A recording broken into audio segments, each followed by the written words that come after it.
Let's get educated. That's why we're here, to bring you the stories impacting K-12 classrooms and college campuses. It's time for a little education. Welcome, one and all, to the most magical show on earth. No? All right, well, I'm Katie Petrick, joined by the real Italian stallion, Mr. David Fiorazzo. And before we get started, we want to hear from you fine people out there. So please visit stayeducated.org and please send us your thoughts. How are we doing? What do you want us to talk about? How are David's flowing locks looking today? Anything. Send us a message. We want to interact with you. So please visit stayeducated.org because it is the best way to connect with us.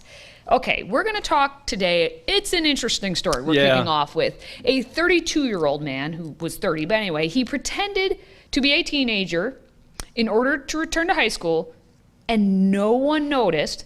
And he's now the subject of a new documentary with some crazy twists and turns. So this is out of the bizarro world. Who in the right mind, and I emphasize right mind, wants to go back to high school?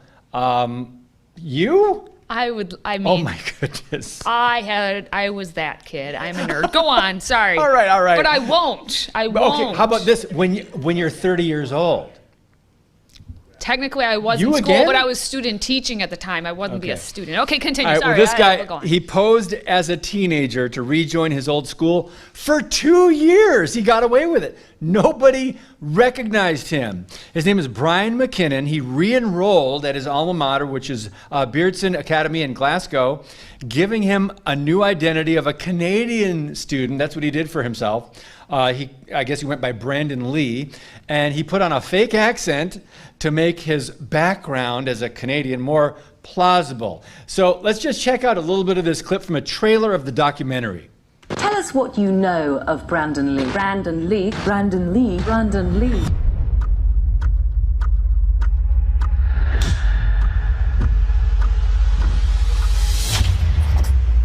Can we just begin with your name? You would have known me as Brandon Lee.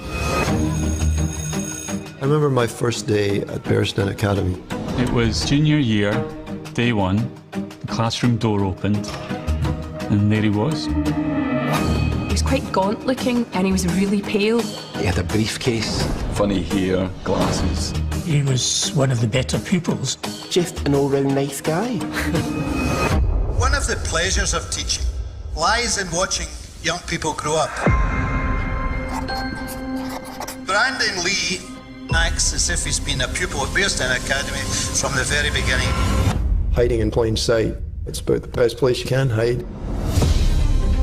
Police found that Lee had 2 passports. People thought he might be a spy. And that was when he said, "My name isn't Brandon Lee, and I'm not who you think I am." What? They're human beings. But to me, they were just a means to an end. There was no crime committed, technically. Was it morally acceptable? It's a story which is seemingly never ending. He was playing absolutely everybody around him. Why? Why did he do it? what would possess someone to do that? It was an obsession. If you really want to prevail, you have to do the unimaginable. So This is like insane. So basically what happened is, okay, again, Brian McKinnon was 30 years old at the time he decided to go back to his alma mater in the early 90s, 1993, okay? And he then graduated, you know, when he was 32, he was there for 2 years, and now, like, it became uncovered of what he did, and so now, currently, like, there you see the actual scandal once they found out, you know, old boy scandal. But now they made this documentary, and because you could hear in there how he didn't want to be interviewed as part of it, you get a professional actor, Alan Cumming. I like Alan Cumming anyway, to do the voice of this. But I mean, from a just like purely fascinating standpoint, like that's crazy to think about it. But when you turn it on its head, wait a minute, a grown man is amongst your teenagers, your children. Twice the age of some of these students.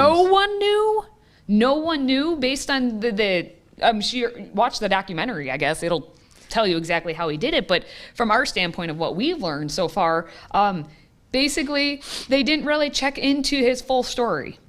Like he made up his whole story. Well, and they didn't ask for a birth certificate. Yeah, they're just like, okay, come on back. Like they didn't, and at the time, I guess there was only one teacher who still was there from when he originally graduated, and that person didn't remember him or didn't recognize him or whatever. But the other point to point out is the fact that he was like right there out in the open for everyone to see. He joined the, acting. He did acting. I guess that's a picture of him doing in some theater. But the one positive, I guess, is that he was supposed to kiss like a 16-year-old girl is one of the scenes. Which and was half his age. Half his age. Luckily, supposedly he didn't, which thank goodness. But this just baffling. And this whole documentary came about because it's actually a former classmate of his who is saying that, like, from when he was old, when he was old versus when he was young, I guess. And the guy who made the documentary, he said that, well, Brian, I guess, I don't know which name to go by, but Brian was kind of a geek. But then he quickly rose up the social ladder and all this. But then Brian/Brandon, whatever, is saying that he doesn't even remember the guy who made the documentary. Like, I don't remember him being, like, it's a whole drama of it because the simple fact that he doesn't want to be involved maybe shows even more so how mentally, potentially unstable he may be. Well, yeah, and this is also a story of someone with too much time on their hands, isn't it? Or something. Mentally unstable. I mean, I understand maybe 5 years out of high school. No, not even 10, maybe 5 years. I mean, I could go back and correct some of the dumb things I did. But who would want us to waste the time? This guy did it, and he got away with it for 2 years. He looked older than the other students, and he was taller than most of them. But despite this, his grown-up preference for carrying a briefcase, as they explained in that trailer, rather than a rucksack like his classmates, nobody twigged. He was almost twice their age. So, Katie, what's a rucksack, and why didn't anybody twig? Well, a rucksack's simply like a backpack. Yeah, you're right. But what was fascinating, he almost slipped up at one point in the article, and again, you'll learn more if you watch the documentary, I'm guessing. He slipped up once and said, well, I remember when Elvis died, 1977, which is when he should have been born, according to the new thing, and he was like, I've heard. Like, he had to slip up on that. So, quite fascinating. I personally recommend watch the documentary. I know I'm going to. If you have a smartphone, tablet, Roku, or Apple TV, consider downloading the Freedom Project Media app. It's 100% free and includes all of our weekly shows, plus lecture series, archive programs, and award-winning animated videos for families like the Presidential Minute, Battles of America, and Heroes of the West. Don't rely on the social media giants to keep you informed. Simply download the Freedom Project Media app from your app store and allow notifications. And we'll let you know when a new video is ready.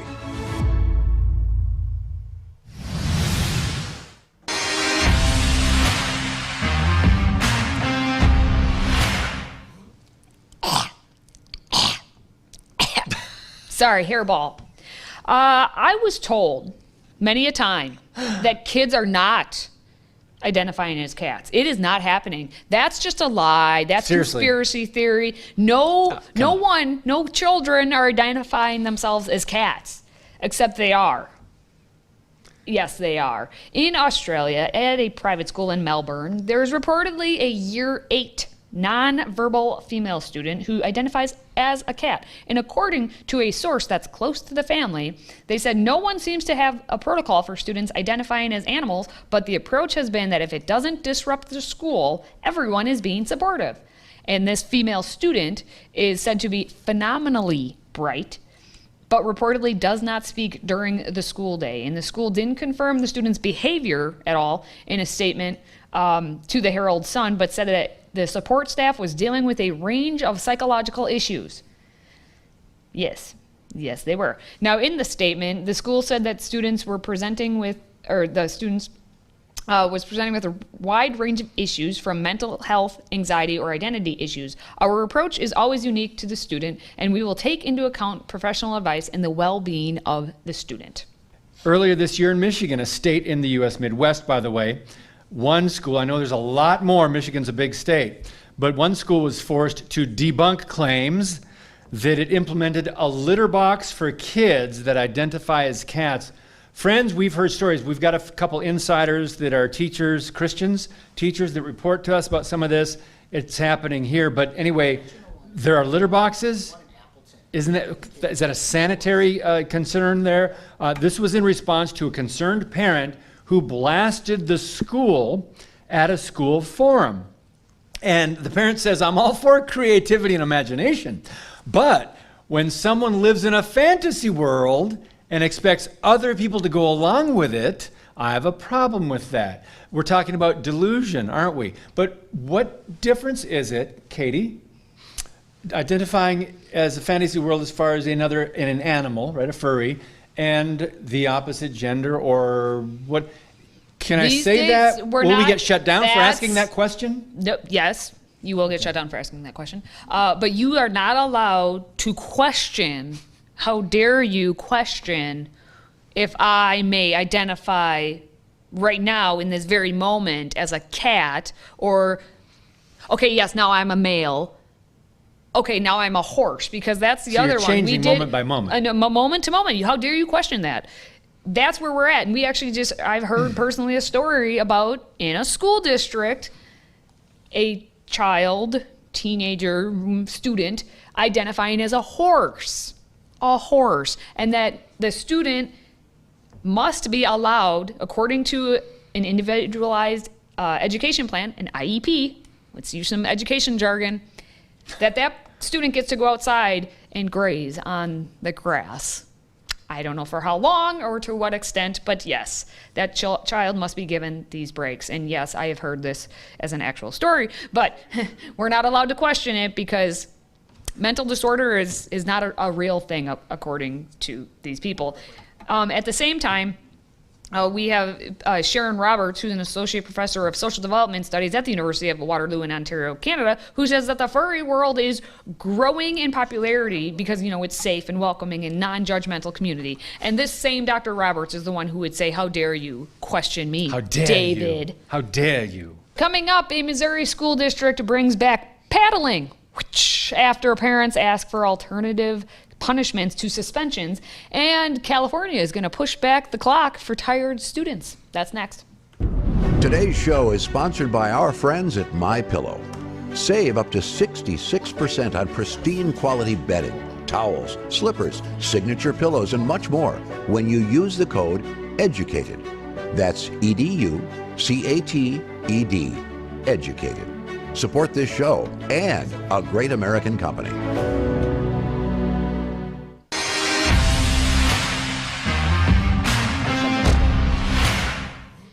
Well, back in the United States, paddling is back in. Some of you might be having flashbacks to your childhood now, especially the rulers, if any of you went to Catholic school.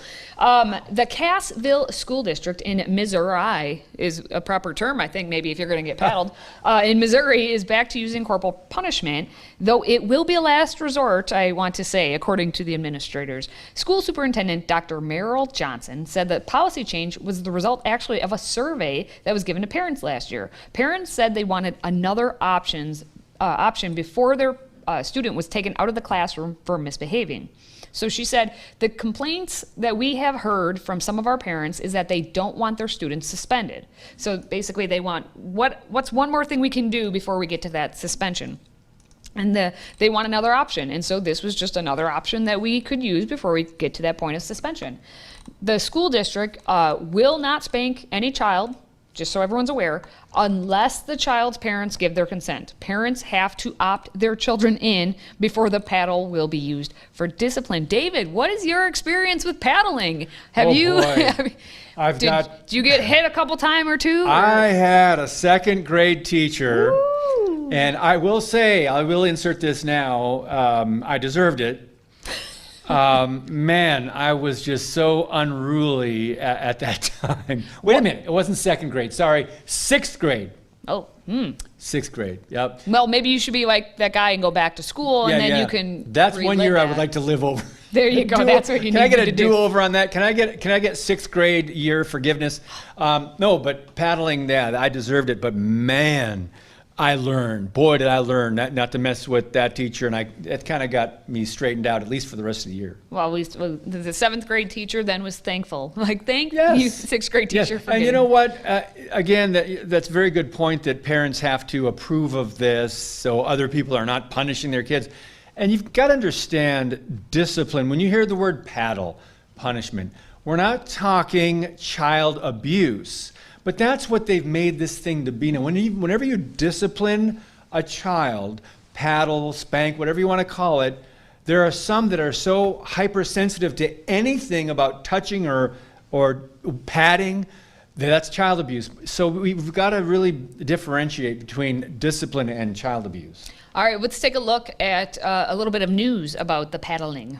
One of the suggestions that came out was concerns about student discipline, and so we reacted by implementing several different strategies, corporal punishment being one of them. Dr. Johnson says this change will give principals one more disciplinary option before students receive more serious punishments such as suspensions. Administrators say it would be the last resort for parents and faculty members if other means of discipline do not work. It's something that we don't anticipate using frequently. This is an opt-in only option for parents. So anyone who disagrees with corporal punishment, they simply do nothing by not opting in.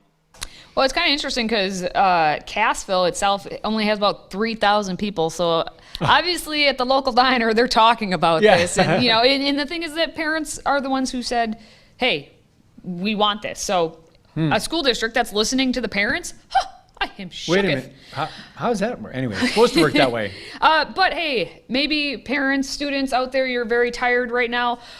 Listen up. If you're in California, well, one positive, I guess, coming out of California, solution. They have one solution for you. We have a quick story about combating sleep loss. And so the argument is maybe, just maybe, if students got more sleep, they wouldn't need to be paddled. Maybe that's it. So California mandated high school students cannot start class before 8:30 a.m. and the middle schoolers cannot start before 8 a.m. That's according to California's SB 328, which went into effect July 1. It put in mandated time, citing the academic benefits of a later school start time, which is quite interesting. And of course, they're going to cite all of the American Sleep Association and pediatrics and National Sleep Foundation and all of the studies and all of the science behind it. But would you have wanted a later school start time or? Indifferent? Yeah. You didn't care? But this is interesting that the ASA recommends teenagers get 8 to 10 hours of sleep every night, but many don't. That's why they sleep in class, maybe. 6 hours is solid. 6 is solid is what I'm saying. All right, well, Before We Go is up next. Plus, David and I have some more fun facts to share. And David's obviously is going to be amazing as always, so stick around. We want to hear from you. If you have a question or comment for Katie, David, or any of our other show hosts, simply visit stayeducated.org. That's stayeducated.org and submit your question or comment. Our team loves to hear from you and might just give you a shout out on air. Again, visit stayeducated.org and connect with us.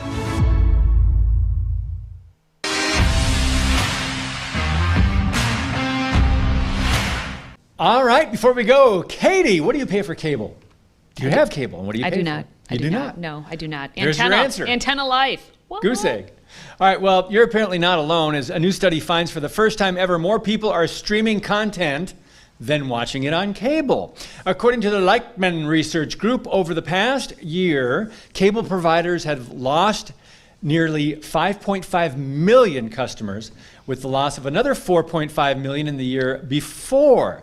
Now, in 2015, more than 100 million U.S. households paid for cable.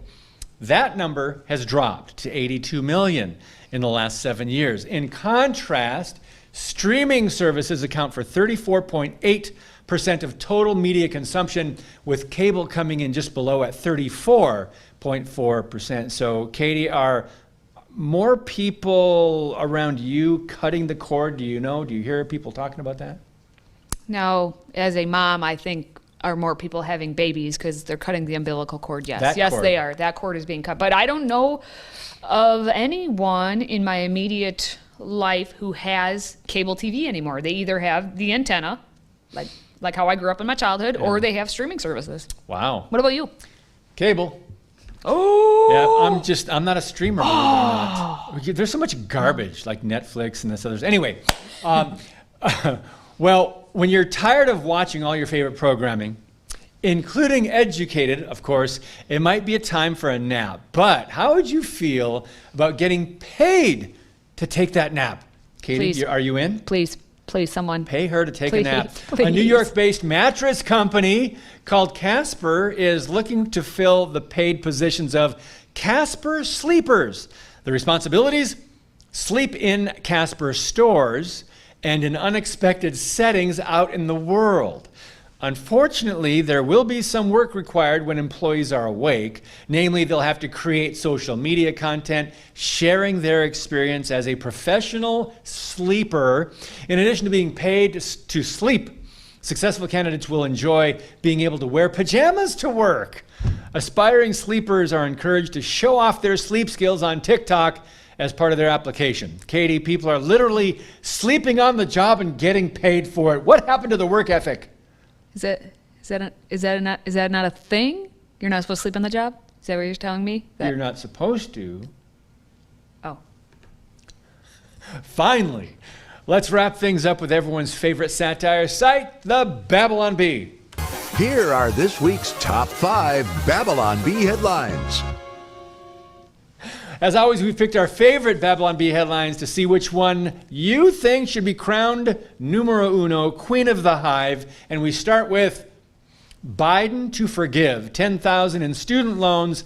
In unrelated news, nation's colleges raise tuition by $10,000. Number 2, meet gender studies major Chloe and 7 other underprivileged college grads whose loans you've just paid off, or you're paying off. Number 3, average lifetime earnings of a gender studies grad rise to $10,000. Number 4, man recalls harrowing moment when government agents forced him to sign $100,000 loan at gunpoint. And number 5, Nancy Pelosi leading the charge for Biden administration to forgive bar tabs. Katie? You're still laughing about one of them. What's your top pick? Is there something you'd like to share with the rest of the class? Since the first one. What? I mean, starting with the first one. Babylon Bee. 2 on the nose. 2 on the nose as to what's actually going to happen there. 2 colleges raising it by 10? Yep. It's gonna happen. Yep, that had me too. But anyway, that's gonna wrap it up for this segment. Much more to come next time. All right, before we let you go, David and I want to find more ways to show you embarrassing pictures because somebody had a mullet, not me. So what better way to do that than share some fun facts? So for me, today, my fun fact is that I did a summer internship in London working for a member of parliament in 2007, which just so happened to be the same summer when Tony Blair actually stepped down and Gordon Brown came into power. And if you look in that photo with me at my desk there, if I would have actually been able to hang out that window in the tower, which it was a tower actually, I would have seen the limo kind of, or whatever, town car I guess it was, that had Gordon Brown coming in on the day that he was, sworn in or whatnot. So I could have hung myself out that window, kind of like AOC was doing just in that Babylon Bee, and you would have seen me on the news, but I didn't do it. I didn't embarrass myself. That's a fun fact. That's a fun fact, isn't it? Yeah. All right, I guess I have to share one too. Mine is that prior to moving out to LA, to Southern California, and acting, I traveled in Christian rock bands as a drummer. Now this one actually was years later. I'm playing percussion there in a coffee shop, but I do have some photos coming of my mullet playing the drums. So we'll have to share some of those. I don't think I could have won the contest as like those Wisconsin kids did, but yeah, I had that mullet. I thought I had long hair. It was long, but it was short up top, so that makes a mullet. And you're in a rock band thinking you have long hair, right? So embarrassing. But I respect the drummers the most. All my favorite artists are drummers. So very nice. So you can join the list now. Thank you. Yeah, you're welcome, Mullet Man. Well, there you go, people. The more you know. Now, make sure you smash that like button if you are watching us on social media, and please do send us your feedback. Maybe some mullet, the best of the mullets that you've ever grown. Yeah, we'd love to see your mullets. We'd love to see your mullet. Make sure you send your feedback at stayeducated.org. For David and myself, thank you for watching, thank you for listening, and thank you for supporting the show. Until next time, stay educated.